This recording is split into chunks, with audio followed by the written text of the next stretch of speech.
The Chicago night usually carried a bite that awakened something in me, a clarity, a sharpness that mirrored the order I kept in my perfectly arranged apartment.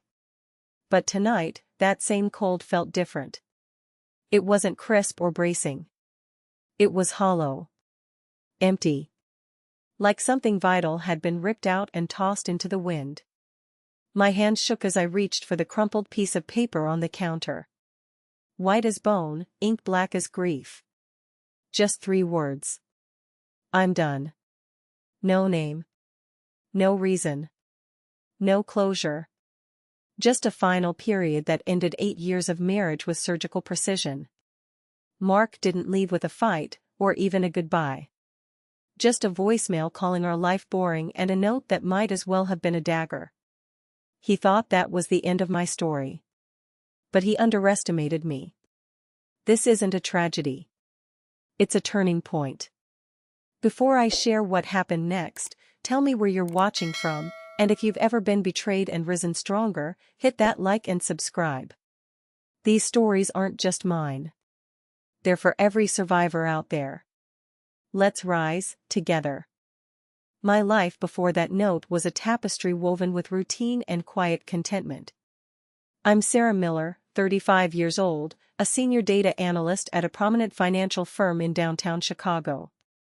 My days began with the gentle hum of our espresso machine at 6:30 a.m., the aroma of dark roast filling our sun-drenched kitchen. Mark, a graphic designer, would usually be scrolling through his phone, offering a sleepy smile as I handed him his favorite mug, often decorated with one of his quirky, minimalist designs. We'd share a quick breakfast, oatmeal with berries for me, a flaky almond croissant for him from the corner bakery, then head out into the bustling city. He'd catch the L train to his co-working space in Fulton Market, a vibrant hub of creative energy, while I hailed a cab to my glass and steel office tower in the Loop. My work was demanding, analytical, precise. I thrived on patterns, on finding logic in chaos, on building complex financial models that predicted market shifts and optimized portfolios for our high-net-worth clients. It was a world of numbers, clean and predictable, a stark contrast to the messy, often unpredictable currents of human emotion, a world I found reassuring in its clarity. Our evenings were our sanctuary, a peaceful retreat from the city's ceaseless energy. We'd cook together, often trying new recipes from a dog-eared, sauce-splattered cookbook that was a testament to our shared culinary adventures. The rhythmic chop of vegetables, the sizzling of olive oil in the pan, the clatter of ceramic plates, and the murmur of our conversation would fill our open-plan living area. Mark had a way of making even mundane tasks feel like a shared adventure, his quick wit and artistic flair adding vibrant color to my more structured, methodical world. We'd binge-watch historical dramas on cozy nights, wrapped in a plush blanket on the sofa, or sometimes, he'd immerse himself in sketching new ideas while I delved into a dense financial journal, the comfortable silence punctuated only by the soft scratch of his charcoal on paper or the gentle rustle of my turning pages. Weekends were for long, invigorating walks along the windy shores of Lake Michigan, bundled against the crisp air even in late spring, or for spontaneous explorations of new neighborhoods, discovering hidden coffee shops and antique stores. Our adventures always culminated in a quiet, intimate dinner at our favorite Italian trattoria on the north side, a place with worn, red-checked tablecloths, the scent of garlic and basil lingering in the air, and a robust Chianti that tasted of old-world charm and tradition. Our life wasn't flashy, not like some of my colleagues who chased designer labels and exclusive club memberships with relentless fervor. It was grounded, comfortable, built on shared values, mutual respect, and a deep, quiet affection that I cherished above all else. I poured my energy, not just into my demanding career, but into building a stable, loving home with Mark. He was my anchor, my confidant, the person who made the relentless pace of corporate life bearable, the calm in my storm. I trusted him implicitly, believed in our shared future, the one we'd sketched out over countless late-night talks, a small, sun-drenched house in a quiet, tree-lined suburb with a blossoming garden, maybe a boisterous golden retriever, and eventually, the joyful chaos of children's laughter filling its rooms. It was a simple, yet profoundly beautiful vision, and I believed, truly believed, we were building it brick by painstaking brick, a testament to our enduring partnership. My dedication to my work was partly for our collective future, for the financial security that my working-class parents had always emphasized as the bedrock of a stable life. But it was also fueled by a quiet, unwavering ambition, a deep-seated desire to prove my own worth, not to Mark, who always seemed to accept me as I was, flaws and all, but to myself, to the silent voice deep within that sometimes questioned if I was truly enough, if I truly measured up to the high standards I set for myself. The first subtle shifts began around 6 months ago, so imperceptible at first that I dismissed them as stress, or perhaps my own innate tendency to overthink things. Mark, usually meticulous about his work and eager to share his latest artistic triumph, started leaving his sketchbooks open on his desk, revealing projects I didn't immediately recognize. They were filled with bold, vibrant colors and abstract forms that felt distinctly different from his usual commercial work, which leaned more towards clean, corporate aesthetics. When I'd inquire, genuinely curious, he'd mumble something vague about a new creative outlet, a side project for a friend, his gaze darting away slightly. His phone, once habitually left carelessly on the kitchen counter or tossed onto the sofa cushion, began to accompany him everywhere, a constant, almost obsessive presence in his hand, even to the bathroom, even to bed. The chime of an incoming text message, once a harmless notification, now sent a tiny, almost imperceptible shiver down my spine, a whisper of unease I couldn't quite shake. He started working late more frequently, not just the usual predictable client deadlines that I understood, but spontaneous, almost manic bursts of inspiration that kept him out until midnight, sometimes later, leaving me alone in the quiet apartment with my growing anxieties. And then there was the smell. He smelled different too, not just his usual comforting blend of art supplies and earthy sandalwood cologne, but sometimes a faint, sweet floral scent, like lilies or honeysuckle, clinging subtly to his clothes or his hair.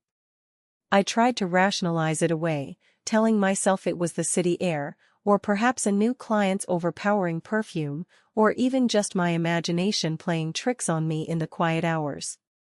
But the scent, subtle yet persistent, gnawed at me. Then came the new, jarring behaviors. He'd start arguments out of nowhere, sharp, biting words that felt alien and cruel, hurled at my demanding job, my boring routines, my predictable schedule, my supposed lack of spontaneity. He'd accuse me of not understanding his artistic soul, of being too focused on numbers and logic to appreciate his creative chaos, his need for freedom. The quiet comfort of our evenings, once so cherished, was slowly replaced by a simmering, palpable tension, a constant feeling of walking on eggshells around him, unsure what minor transgression might trigger his next outburst. He began spending more time at the co-working space on weekends, claiming he needed uninterrupted creative flow, a sanctuary from my supposedly stifling presence. My attempts to bridge the growing chasm, my questions about his new projects or his long hours, were met with increasingly vague answers, or worse, outright irritation and dismissive sighs. "You wouldn't understand, Sarah. It's too conceptual for your analytical mind." The emotional distance between us grew, a vast chasm opening, filled with unspoken words, simmering resentments, and my own mounting anxieties. The mini-climax, the first undeniable crack in my carefully constructed reality, came 3 months ago, on a Tuesday morning. I was working from home, nursing a persistent, dull headache that mirrored the ache in my heart, when I saw a strange email pop up on our shared laptop, which Mark had forgotten to log out of. It was from a luxury booking agency, confirming a hefty deposit for a week-long stay at a chic, secluded boutique hotel in Tulum, Mexico, under the names Mark and Isabella. My breath hitched in my throat, a cold, sharp intake of air that felt like shattered glass. Isabella. the name was completely unfamiliar, a foreign intrusion into the sacred space of our shared life. A cold dread, far more chilling than any Chicago winter, seeped into my veins, paralyzing me.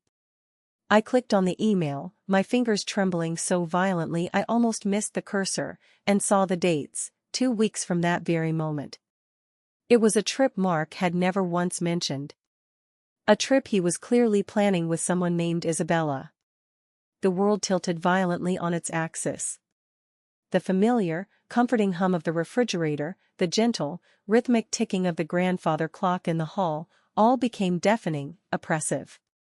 A wave of nausea rose from deep within me, bitter and metallic, filling my mouth.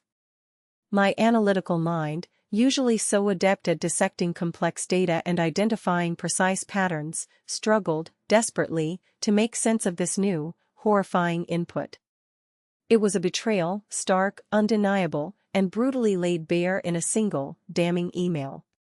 Every subtle sign I had observed, every late night, every lingering floral scent, every inexplicable argument, they all clicked, sickeningly, into place, forming a coherent, agonizing picture of calculated deceit.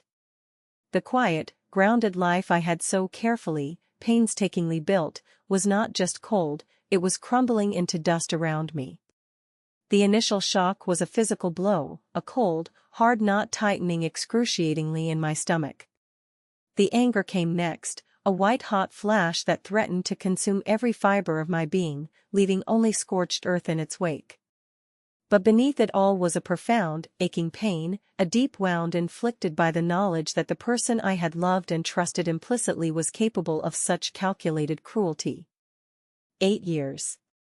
8 years of building a life together, of trusting without question, of sacrificing my own desires for our shared future, all for this? To be replaced by a secret vacation with an Isabella, a name that now seared itself into my consciousness? My mind reeled, a whirlwind of shattered memories and agonizing questions. The urge to confront him, to scream until my throat was raw, to shatter the illusion immediately, to watch his composure crack and crumble, was almost unbearable. But something, a flicker of something stronger, stopped me. Perhaps it was the deeply ingrained analyst in me, the part that always sought to understand the full scope of a problem, to gather all the data before acting, to plan the most effective strategy. Or perhaps it was a primal self-preservation instinct, the quiet, insistent knowledge that I needed to protect myself from further, more devastating harm, from the public humiliation that such an outburst might bring. I would not give him the satisfaction of seeing me break. I didn't confront Mark that night. Instead, I moved through our shared apartment like a ghost, each familiar object a stark, mocking reminder of the insidious lie. The cookbook open to a recipe for pasta primavera, now a symbol of false domesticity. The faint scent of charcoal and infidelity on his jacket still hanging casually by the door. The small, framed photo of us smiling on a sun-drenched beach in Michigan, our faces blissfully unaware of the cracks already forming beneath the surface. Each detail twisted the knife in my gut, a slow, agonizing turn. I spent the agonizing hours after my discovery poring over old bank statements, meticulously checking every line item on credit card bills, desperately searching for any other hidden anomalies, any other proof that this wasn't just a fleeting mistake. Nothing immediately jumped out as overtly suspicious beyond the Tulum deposit, but the very act of searching, of doubting, corroded the last remnants of my trust. He had been so meticulous, so careful, or perhaps this truly was his first real, undeniable slip. The thought sent a fresh wave of bitter nausea through me. My life, my future, everything I had invested, was irrevocably tied to this man, and he was capable of this level of cold, calculated deception. The realization was devastating, a weight pressing down on my chest until it was almost impossible to breathe. The internal struggle was immense, a silent war raging within my own mind. Should I demand answers, demand an explanation? Should I beg him to explain, to offer some semblance of remorse, some thread of hope for reconciliation? Or should I just pack a single bag, sever all ties, and disappear into the anonymity of the city, sparing myself further humiliation and heartbreak? The victim mentality, an insidious whisper from years of trying to please others, of putting their needs before my own, tugged at me, urging me towards passive resignation. But then, a different voice, a more resolute presence, emerged from the depths of my being, quiet at first, then growing stronger, louder, until it drowned out the whispers of self-doubt. It was the voice of the woman who had built her career from scratch, navigating complex, high-stakes financial markets with quiet confidence and unshakable resolve. The woman who had always found a way to turn chaos into order, to transform messy data into clean, actionable insights. This wasn't just about me anymore. This was about reclaiming my agency, about justice, about righting a profound wrong. I decided then, in the quiet, desolate solitude of our living room, bathed in the pale glow of the street lights, that I would not be a victim. I would not beg for his affection or his remorse. I would not disappear into the shadows. I would act, purposefully, intelligently, and strategically. The betrayal was real, the pain profound, but my resolve hardened, crystallizing into a steel-like certainty. I would not just survive this, I would redefine my life, not on his terms, but on my own, fiercely independent terms. The decision felt like a first breath after years of suffocating under the weight of unspoken expectations, a quiet, almost imperceptible shift from debilitating vulnerability to fierce, unyielding determination. The crucial turning point wasn't a single explosive moment, but a series of calculated, deliberate steps that felt both terrifying and liberating. First, I discreetly secured digital copies of all our joint financial documents, pulling bank statements, investment portfolios, and property deeds into a highly secure, encrypted cloud drive. My analyst skills, usually deployed for corporate clients with multi-million-dollar assets, were now my most powerful, clandestine weapon. I meticulously combed through years of transactions, cross-referencing, scrutinizing every line.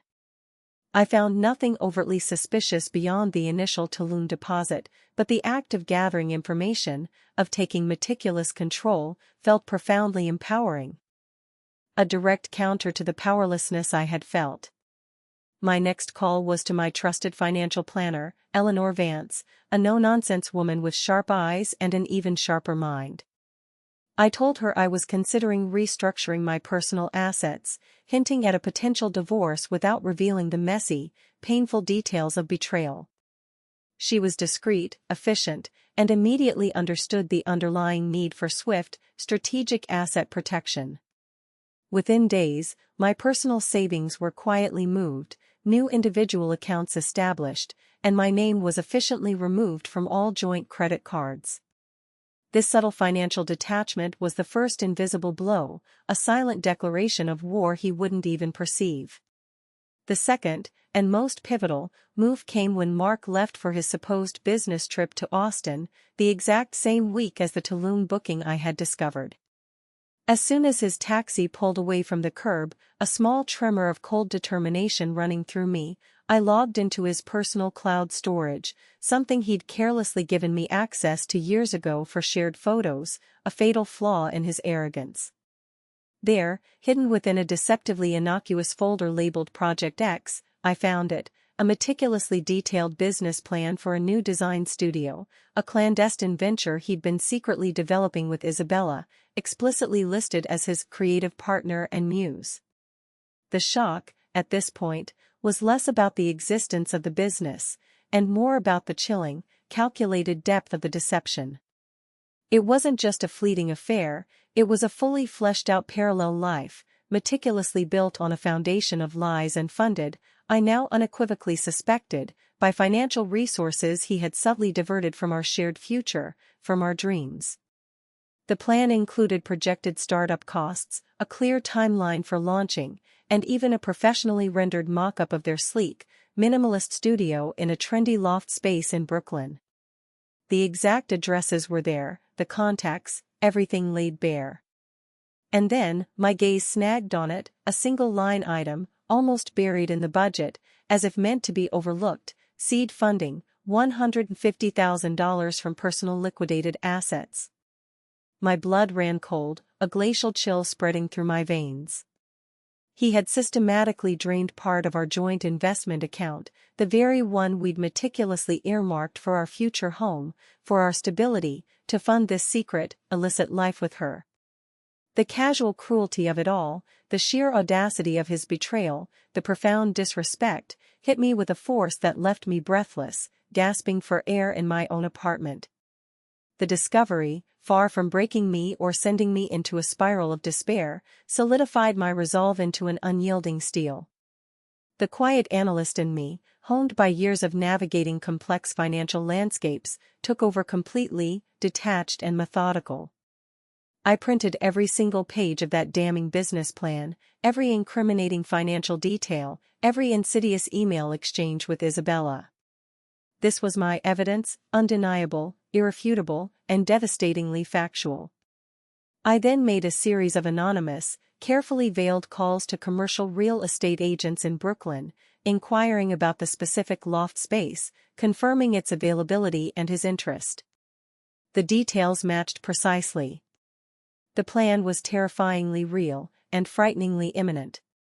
My final, and most strategic, move was to contact a highly recommended forensic accountant I knew through a mutual colleague, a quiet, unassuming woman named Brenda who specialized in untangling complex financial betrayals and had a reputation for leaving no stone unturned.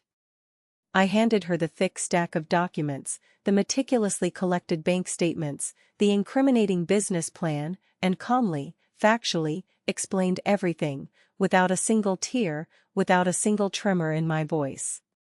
Brenda listened, her expression unreadable, her eyes sharp and assessing, then simply said, with a quiet, steely conviction, "Sarah, this is going to be a clean sweep." Her words were not a threat, but a solemn promise of inevitable justice.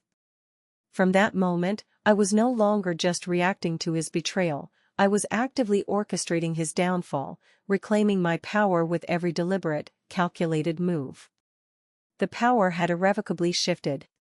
The unfolding of my secret plans began the very next day, with a precision that would have made my quantitative analysis professors proud. While Mark was supposedly working in Austin, oblivious and arrogant, and likely reveling in his illicit vacation in Tulum, I was systematically dismantling his carefully constructed deception brick by insidious, invisible brick. My first move, meticulously guided by Brenda, the forensic accountant, was to initiate a quiet, yet thorough, forensic audit of all joint accounts stretching back 2 years. We uncovered a chilling pattern of small, consistent, almost imperceptible withdrawals from our shared investment portfolio, the very funds we had patiently accumulated for our future together. These funds were subtly rerouted, a digital breadcrumb trail leading directly to a newly established business account under Mark's name. The individual sums weren't astronomical on their own, designed to evade immediate detection, but cumulatively, they amounted to nearly $150,000, precisely the exact seed funding explicitly mentioned in his secret business plan. The digital trail was undeniable, irrefutable, a damning testament to my analytical precision and his shocking, contemptuous carelessness. Next, I worked in seamless coordination with Eleanor, my financial planner, to implement a swift and decisive freeze on all remaining joint accounts. The official reason cited was unusual activity flagged by the bank's automated fraud detection system, a convenient, legitimate cover for my deliberate actions. This was a critical preemptive strike, ensuring he couldn't access further funds, divert more assets, or attempt to hide his illicit gains once my carefully planned actions became unequivocally clear. The legal framework was also meticulously set in motion. Through Brenda's extensive connections in the legal world, I secured a consultation with a top-tier divorce attorney, a formidable woman specializing in complex financial cases. Her reputation for ruthless efficiency, unwavering integrity, and a near-perfect track record was legendary, and after reviewing Brenda's comprehensive audit report, she smiled thinly, a chilling glint in her eye, and stated, "Ms. Miller, we will not just win, we will redefine the term equitable distribution in this city." The phrase resonated deeply with me, not with a thirst for raw vengeance, but with a profound desire for justice, for balance, for a fair reckoning based on undeniable proof. My discreet, yet potent, plans also extended strategically to the professional sphere. I sent a series of anonymous, meticulously crafted emails to key industry contacts within Mark's tight-knit design world. These emails subtly hinted at grave ethical concerns regarding a new, unlaunched studio and its questionable funding. Crucially, there were no direct accusations, no inflammatory language, just enough precise, verifiable information to spark immediate curiosity and, more importantly, trigger thorough due diligence. I attached carefully excerpted portions from his business plan, altered slightly to remove any direct link to me but retaining the core incriminating details of his creative partnership with Isabella. The ripples began almost immediately, a subtle tremor through his professional network. Within mere days, I heard whispers of due diligence issues and unusual funding anomalies circulating ominously through the design community. A major potential investor, one he had been ardently courting for months, suddenly and inexplicably pulled out of a preliminary meeting with Mark, citing unforeseen internal policy changes. The ground was inexorably shifting beneath his feet, and he, in his self-absorbed arrogance, had absolutely no idea why. The quiet elegance of the entire plan lay in its surgical precision, a series of precisely timed, calculated moves designed not to destroy him in one explosive moment, but to systematically, inevitably, unravel his intricate web of deception from the inside out, piece by excruciating piece, ensuring that his eventual downfall felt not like my vengeful doing, but like the organic, unavoidable consequence of his own egregious choices. The aftermath arrived not with the deafening bang of an explosion, but with a chilling, prolonged series of bewildered, then increasingly desperate, phone calls and emails. The first was from Mark, just a few days after he returned from what he probably thought was a triumphantly successful, romantic getaway. His voice, usually so smooth and confident, was now laced with raw confusion, a hint of nascent panic, and a thinly veiled accusation. "Sarah, what in God's name is going on with the joint account? The bank just called me, told me it's frozen due to suspicious activity. Did you do something? Is this your doing?" My response, delivered with an icy calm that surprised even myself, was measured, precise, and devoid of any emotion. "Mark, after 8 years of shared finances, and in light of recent discoveries, I'm simply ensuring my personal assets are protected. Your recent business trip to Tulum, Mexico, and your rather extensive secret business plans with your creative partner, Isabella, suggested a definitive need for caution on my part. My financial analyst background necessitates such due diligence, you understand." The silence on the other end was absolute, a profound, suffocating void, broken only by his sputtered, disbelieving, "Tulum? Isabella? What are you talking about? You're insane." The denial was pathetic, utterly transparent, but the quiet, profound satisfaction that coursed through me was immense, a bittersweet taste of justice. The subsequent communications escalated quickly, morphing into a volatile mix of seething anger, aggressive bluster, and thinly veiled threats. He accused me of hacking his accounts, of fabricating evidence, of being a cold, calculating witch who had meticulously planned his ruin.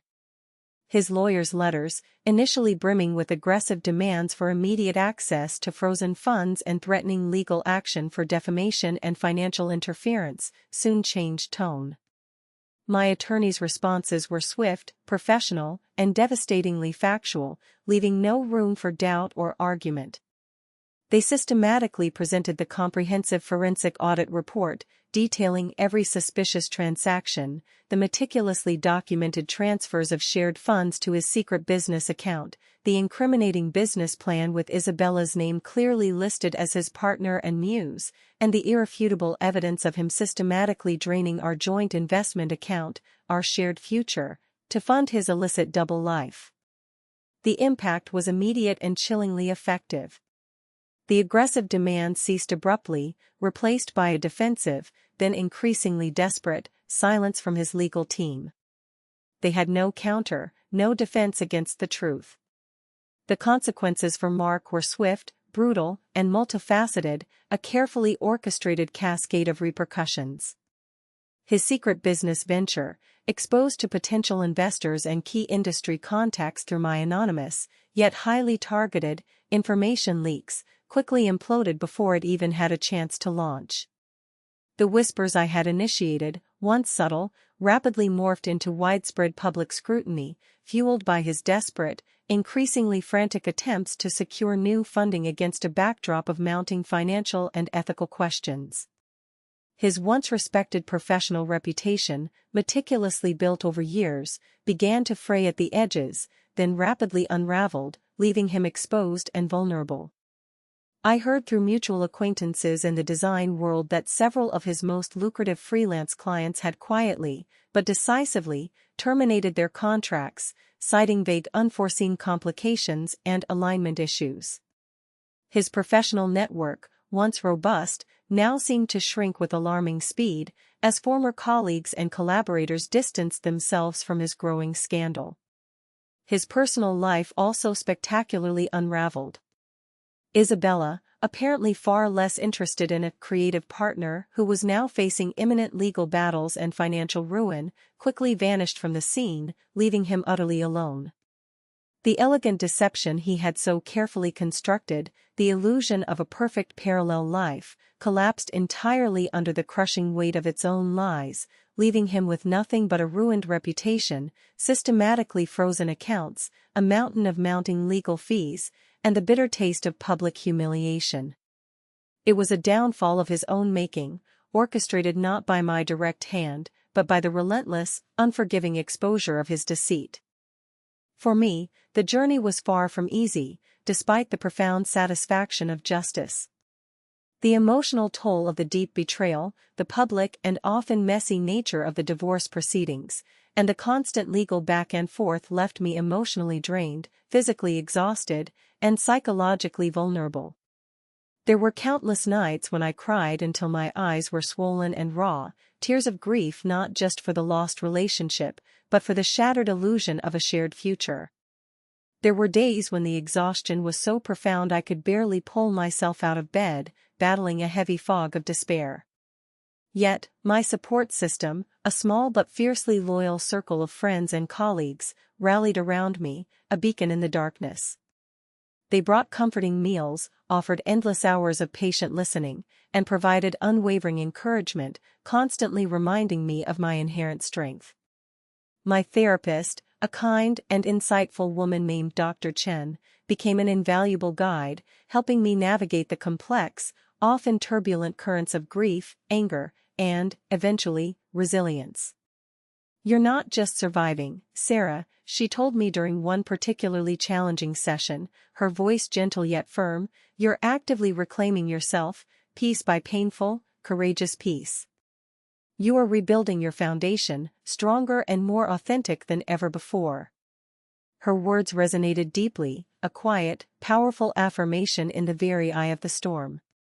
The legal proceedings were arduous, protracted, and at times, intensely hostile, but ultimately, they culminated in a resounding victory. The settlement, undeniably bolstered by the irrefutable evidence of Mark's blatant financial malfeasance and the meticulous forensic audit, was overwhelmingly in my favor, ensuring my immediate and long-term financial security and, more importantly, providing a profound sense of undeniable justice. The home Mark and I had once shared, now tainted by the memories of his betrayal, was swiftly sold, the proceeds divided, severing the last tangible link to a life that had been, in retrospect, a carefully constructed illusion. It was a definitive, liberating break. The ultimate rise, for me, wasn't about external displays of newfound wealth or public shaming, though the poetic justice of Mark's spectacular downfall was undeniably, deliciously satisfying. It was, rather, a profound internal transformation, a hard-won affirmation of self-worth that had been buried deep beneath years of unconsciously seeking external validation, of molding myself to fit others' expectations. I bought a new apartment, deliberately smaller than our old house, yet filled with an abundance of natural light, the invigorating scent of fresh paint, and an overwhelming sense of quiet, hard-earned independence. I meticulously decorated it with abstract art that truly spoke to my soul, with towering bookshelves overflowing with literature that nourished my mind, with vibrant plants that thrived under my consistent, nurturing care. It was a sanctuary, a sacred space that unequivocally reflected my authentic self, unburdened by past expectations or hidden truths. My professional career, far from being derailed, flourished with unprecedented vigor. The intense focus, meticulous precision, and unwavering resilience I had honed in battling Mark's insidious deception translated seamlessly into my work, leading to groundbreaking innovative projects and unprecedented success within my firm. I was recognized, not just for my exceptional analytical skills and strategic foresight, but for my profound resilience, my unyielding integrity, and my unwavering commitment to ethical practices, values that now shone brighter than ever before. I began actively mentoring young women in finance, sharing not just market insights and complex financial strategies, but invaluable lessons on self-worth, on the critical importance of setting firm boundaries, and on the quiet power of trusting their own unwavering instincts. It was a way of giving back, of transforming my pain into purpose. I also joyfully rediscovered old passions that had long been neglected. I enrolled in an advanced photography class, a hobby I'd always loved but had systematically pushed aside during my years of relentless corporate work and exhaustive relationship building. My camera became a powerful new tool, not just for capturing fleeting images, but for truly seeing the world anew, for noticing the beauty in imperfection, for capturing authentic moments of profound truth. I traveled, not to escape from a painful past, but to actively explore, to immerse myself fully in vibrant new cultures, to experience the boundless wonders of the world entirely on my own terms, unbound by anyone else's schedule or desires. My journey was not just about overcoming betrayal, it was about actively, purposefully building a life so profoundly rich in meaning, so overflowing with purpose, that the past, however painful, became merely a fading footnote in a larger, far more compelling and beautiful narrative of self-discovery. The quiet confidence I now possessed was a far more valuable asset than any multi-million-dollar financial portfolio. It was the unshakable knowledge that my worth was inherent, an intrinsic part of who I was, not dependent on anyone else's fleeting approval, and certainly not diminished by anyone else's calculated deceit. Mark's hastily scrawled note had brutally stated he was done. But it was in that very moment of perceived ending, in that raw, exposed vulnerability, that my true story, my authentic life, finally, magnificently, began to unfold. If this journey from betrayal to empowerment moved you, hit that like button and subscribe for more stories of unbreakable spirits. Share in the comments, have you ever had to rise above someone's cruelty? Your story could inspire others.